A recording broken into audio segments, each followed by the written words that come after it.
मेरी पहली मोहब्बत की दर्द भरी कहानी जो अधूरा रह गया। हेलो दोस्तों, आप सभी का मेरे यूट्यूब चैनल कृष्णा की कृपा 24 में आप सभी का स्वागत है। दोस्तों, आप सभी के लिए मेरी पहली मोहब्बत की दर्द भरी कहानी जो अधूरा रह गया लेकर आई हूँ। वीडियो को अंत तक देखें।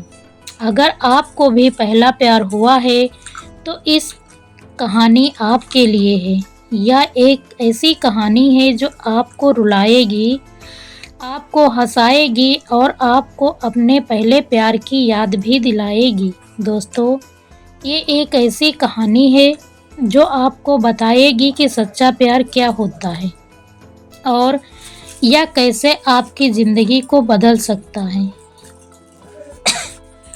यह कहानी मेरी ज़िंदगी की कहानी है जिसमें मैंने अपने पहले प्यार को खो दिया था। लेकिन यह कहानी सिर्फ मेरी नहीं, हर उस शख्स की कहानी है जिसने पहला प्यार किया और उसे खो दिया। दोस्तों, मेरी पहली मोहब्बत।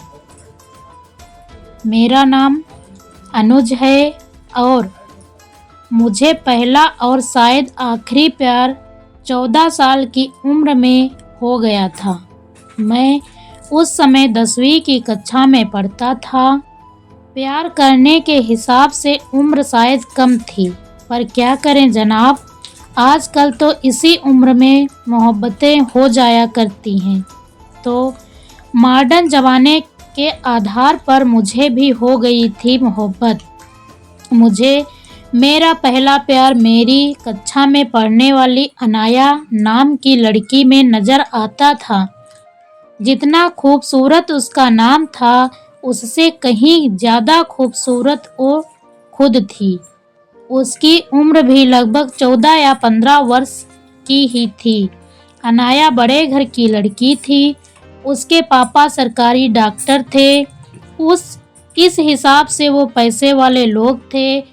मैं मन ही मन उसको दिल दे बैठा, पर हमेशा कहने से डरता था। मेरे पिता एक किसान थे।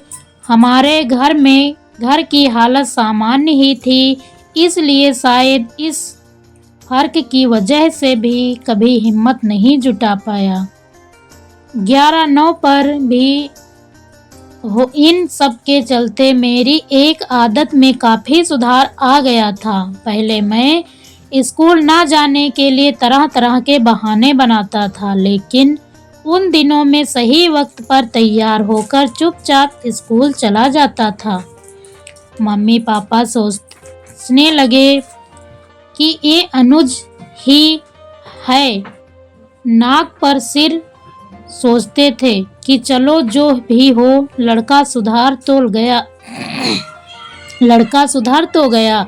शायद बोर्ड एग्ज़ाम का असर है, पर उन्हें कहाँ पता था कि मैं तो प्यार के कॉलेज में दाखिला ले चुका था। पर जो भी हो, इन सब के चलते मेरी एक आदत में काफ़ी सुधार आ गया था। पहले मैं स्कूल ना जाने के लिए तरह तरह के बहाने जो बनाता था, लेकिन उस दिनों में मैं स्कूल टाइमली जाने लगा। फिर भी सोचते थे कि चलो जो भी हुआ, लड़के में सुधार हुआ, शायद बोर्ड एग्ज़ाम का असर है। पर दोस्तों, माता पिता के किसी के नहीं पता होता है कि लड़का हमारा क्या कर रहा है, क्या नहीं कर रहा है। समय हाथों से कब फिसलता चला जा रहा था कि मुझे पता भी नहीं चल रहा था।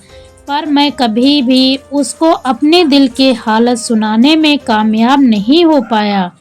बस जब उसकी नज़र कहीं और होती थी तो चोरी चुपके से मैं उसको देख लिया करता था। कभी कभार तो मैं उसे बातें करने के लिए उसके पास जाता, पर जैसे ही उसके पास पहुंचता, किसी न किसी पढ़ाई के टॉपिक पर बात करके वापस आ जाता था। पर दिल में क्या है, उसके लिए इन सब बातों से वो हमेशा अनजान ही थी। अब तक हम 10वीं पास कर चुके थे। हम अपने अपने रिपोर्ट कार्ड लेने स्कूल आए थे। ये हमारा स्कूल का आखिरी दिन था। उसी दिन मुझे पता चला कि अनाया के पापा का ट्रांसफ़र हो चुका है। वो अब आगे की पढ़ाई किसी और शहर में जाकर करेगी। मुझे तो शुरू से ही पता था कि मेरे पिता भी मुझको आगे की पढ़ाई करने के लिए किसी और शहर में भेजने वाले हैं। मतलब अब शायद ज़िंदगी में हम कभी नहीं मिल पाएंगे। अनाया के लिए मेरे दिल में प्यार आज भी उतना ही था। मेरा दिल बैठा जा रहा था ये सोचकर कि वो मुझसे दूर जा रही है। सभी दोस्त एक दूसरे से गले मिल रहे थे, एंजॉय कर रहे थे, पर मैं अपने आंसू छुपाता फिर रहा था। मैंने देखा अनाया भी अपने फ्रेंड के साथ काफ़ी खुश थी। उसके चेहरे की खुशी देखकर मेरे चेहरे भी मुस्कान से उभर आई। मैं एकांत सी जगह में बैठा था। सभी लोग से मिलने के बाद अनाया की नज़र मुझ पर आ गई तो वो मुझसे भी मिलने के लिए आगे बढ़ी। उसको अपनी तरफ बढ़ता देख मैं सटाक से खड़ा हो गया। वो मेरे पास आई, हाथ आगे बढ़ाया। मैंने भी अपना हाथ आगे बढ़ाया।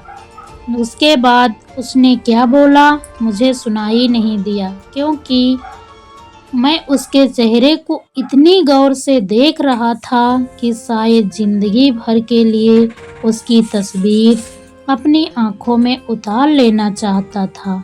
मुझे होश तब आया जब उसने अपना हाथ वापस खींचा और ना चाहते हुए मैंने उसका हाथ छोड़ दिया। उसके बाद बाय कहते हुए मुड़ जाने लगी। जब वो मुड़ रही थी उसके गले में लटका हुआ आइडेंटिटी कार्ड ज़मीन पर गिर पड़ा। मैंने बिना एक सेकंड गवाए वो आइडेंटिटी कार्ड उठा लिया। उस कार्ड पर अनाया की फ़ोटो थी। मेरे मन में ख्याल ये था कि उस फ़ोटो को देख कर ही मैं अपनी यादें ताज़ा कर लिया करूँगा। किसी तरह पैसे का जुगाड़ करके मेरे पापा ने मुझे पढ़ने के लिए सिकोहाबाद से बाहर भेज दिया। अनाया भी अपने परिवार के साथ दूसरे शहर चली गई। दोस्तों, कहानी अच्छी लगी हो तो